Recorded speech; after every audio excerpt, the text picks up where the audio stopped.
வணக்கம் அன்பர்களே, நான் உங்க கிச்சா பேசுறேன். உங்கள் தர்காவிலும் சந்தனக்கூடு உண்டு, எங்கள் கோவில்களிலும் சந்தனம் உண்டு. மகா பெரியவா ஒரு இஸ்லாமியரை பார்த்து சொல்றார்.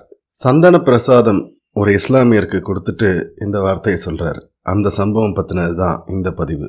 இந்த பதிவு உங்களுக்கு பிடிச்சிருந்தா லைக் பண்ணுங்க, ஷேர் பண்ணுங்க, கமெண்ட் பண்ணுங்க. மறக்காம பெல் ஐக்கான் கிளிக் பண்ணுங்க, சப்ஸ்கிரைப் பண்ணுங்க. மகா சுவாமிகளுக்கு எல்லா மதத்தினர் மீதும் மரியாதை உண்டு. அதே மாதிரி மற்ற மதத்தினரும் அவருக்கு மரியாதை செலுத்த தவறியதே இல்லை. அவர் சமாதியான அன்று மரியாதை செலுத்த வந்தவருள் சில இஸ்லாமிய சகோதரர்களும் அடக்கம்.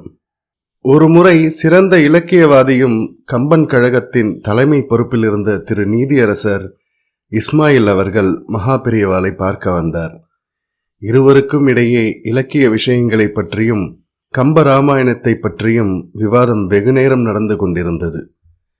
மடத்தில் இருந்த எல்லோருக்கும் சுவாமிகள் நீதியரசருக்கு என்ன பிரசாதம் கொடுக்க போகிறார் என்ற எண்ணமே மிகுதியாக இருந்தது. இந்துக்களுக்கெல்லாம் விபூதி குங்குமம் வழங்கலாம், ஆனால் இந்த இஸ்லாமிய பெரியவருக்கு மகா பெரியவா என்ன கொடுக்க போகிறார்?